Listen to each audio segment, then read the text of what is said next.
Hello everyone, welcome to our interview with Phyllida Swift. She is English, she works for Face Equality International. On our last interview, we discussed face equality issue with James Partridge, who is the founder of Face Equality International. Now we will discuss the visible differences with Phyllida Swift. So Phil, welcome to our interview. I know you are very tired. You work a lot. You run the campaigns international, and as you know, we are celebrating Face Equality Week all over the world. So thank you for giving time for interview.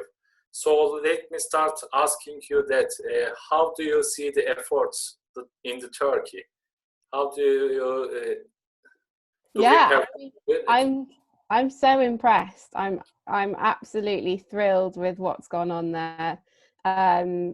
It's been great to see so many people getting involved with the selfie challenge.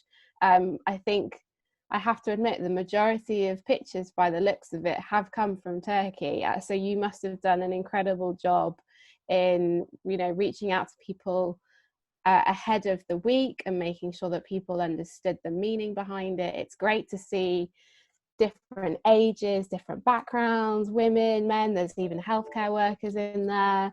And it's not just people who have visible differences as well, it's people who don't. I think that's great that you've really helped to, bring people in and raise awareness beyond our existing audiences and communities. I think you've done an incredible job, and you've obviously secured media attention as well. And I think, it's really, really brilliant to see how successful you've been. And I know that last year, when we worked together on the first International Face Equality Week, you also did a phenomenal job then. So I think this year, I think you've just grown and it's gone bigger and better, and it's really, really great to be working with you. So thank you so much. It must have been an enormous effort, but it's all clearly paid off, and I hope that you've enjoyed it and had a good response. We want to thank you, sure, because this was not, that wouldn't be not possible without your help. So we want to thank you so much. So Phil, could you introduce yourself to us, please, briefly? Sure. My full name is Phyllida Swift. I run the communications for Face Equality International.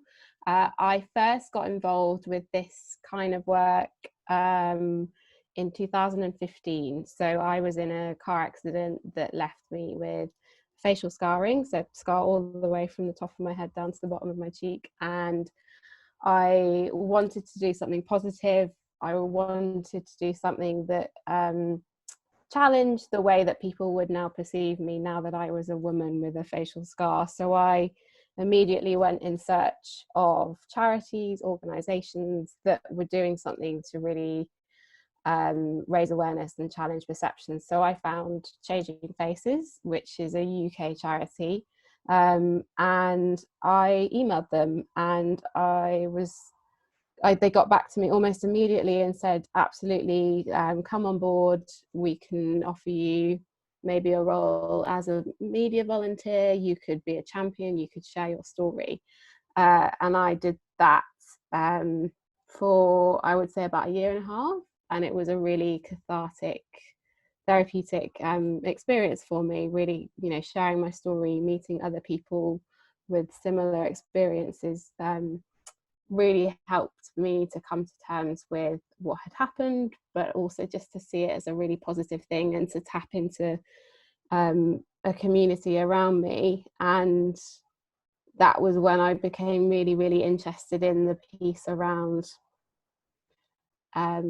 standing up to prejudice and standing up to the discrimination that people so often face. I had a couple of particularly negative experiences where things were said about me, or I would be stared at, and it really kind of set a drive in me to campaign against it, and find organisations that were doing that. So I then took on a full-time role at Changing Faces, running their campaigns.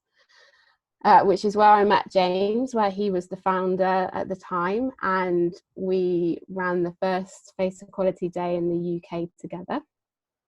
And then he stepped down as founder and chief exec and went on to set up Face Equality International. And that was around the same time that I was also looking to move out of London, and it was a very fortuitous match that I was looking to leave London and start working kind of freelance on a couple of different projects when James got in touch and said, there might be a job for you at Face Equality International, which was great because I really, this is a topic and a line of work that I really care about. And I think it's brilliant to be working now on an international level. Sure. And getting to work with so many different, change makers and people who are equally passionate around the world, including yourself. So I'm really enjoying it, and I'm constantly learning, and I think we're constantly getting bigger and learning from each other. So it's really exciting. Yeah, thank you. Now, as you know, we are celebrating Face Equality Week. So this is the basic question. What does face equality mean to you? Face equality to me means the fair and equal treatment of all, irrespective of appearance. So that means respect, that means honest representation across the whole public landscape. And that just means being able to live a life free from prejudice, discrimination, to live a life where you can access all aspects of day-to-day life without barriers or without having to face people who underestimate you or limit you in what you should be able to achieve. Yeah, you mentioned at the beginning of your speech that you feel bad sometimes. I would like to ask you something. How do you feel when people stare at you? And how did you manage to control this? How did you manage to love yourself or cope these issues? Sure. So one thing that I particularly struggled with was the idea that people might pity me. So the idea that people would see me as vulnerable or as though I could no longer be happy or confident just because of now looking different. And that really irritated me. That made me very angry. And it was that really started the drive in me to want to challenge that perception. So it was an anger thing. It was kind of forced out of me, and then I channeled it in a positive way. And I think for lots of people, I think it comes from a place of I think it can come from a place of like defiance and wanting to really change things. But that doesn't mean to say that it's been easy, and I think I have a similar experience to lots of people in that staring and people muttering under their breath or thinking that you can't see them is something that I have experienced, and I won't say that it doesn't still affect me, but thanks to having some tools and having a network and having the support around me to help me to build like resilience and build some kind of tools, really, like arming yourself so that you know what to say, or just having that kind of self-love and self-esteem is something that, again, with the face equality movement is and so many of these NGOs that exist to do, is actually provide people with those tools. So it's great that I live in a time where I have that network around me. which is why it just reaffirms to me how vital this movement and this network and this community is. Yeah, perfect. I know you work as a freelancer, you work in communication. As you know, social media is so popular in modern world, and also the beauty standards is related with this issue. I think everybody wants their best picture, their best look. We live in a perfect look culture. How can we manage to change these perceptions, these beauty perceptions, in your opinion?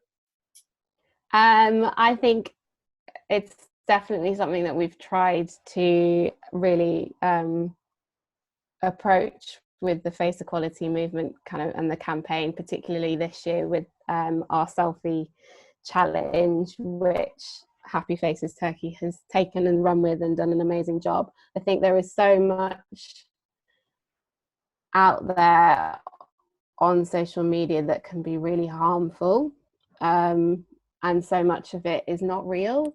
So much of it is, filters and Photoshop and things are edited, and it's just trying to appeal to a beauty ideal that is not even the people in those photos don't look like that in real life. So it's about actually breaking that down and helping people to understand that, and helping people to access social media in a positive way. This is a space that we can all, move into, and this is a space that we should all be able to access in a positive way. So if we kind of come together and reshape social media to be a more inclusive and a more diverse space where communities can really feel, the power of, challenging perceptions and challenging the way that we see beauty and challenging the way that we see, perfection. None of it is real. So I think social media can be an incredibly difficult space to be, particularly for young people. However, there is definitely an exciting movement to really change that, and I think it's great that we are a part of it. Yeah. So there are two main ways to go. We should work harder, I think, to change these perceptions. And I would like to know from you, as well as I asked James Partridge, what do you advise to people with visible differences? How to encourage them? How can we help them to motivate themselves? And should they be involved in the life actively, in your opinion? Or what else can they do to overcome all these problems? So I think, what I said just there about social media, I think when you provide people with the right tools to be able to use it in a positive way, it's great to be able, you can have the whole world at your fingertips on the other end of your phone, and you can have a whole world of communities and people who understand what you're going through. And I think it's actually great that in this day and age, you just need to go out there and find it, and you just need to go out there and find people who understand what you're going through, and then you've got that network around you to lean upon. And I think whether it's through a charity like yours or from a charity within the Alliance, I think finding people who understand, finding your tribe is a really, really powerful thing to do. And that doesn't mean to say that you have to specifically find someone who has your condition or has your exact experience, because I think your own healing process and your own growth and your own kind of self-esteem is completely unique to you, and you do need to go about it in a very unique way. But there's so much to learn, and there's so much to benefit from the support of others, and that doesn't necessarily just mean people within, the facial difference community as well. That's just humans in general, and helping to share stories and to support each other, I think is vital. You can't do it on you can't do it on your own. Yeah, sure. So we should come together. Yeah. And for last question, what would you like to say to our viewers, to society about face equality? Would you like to give any message?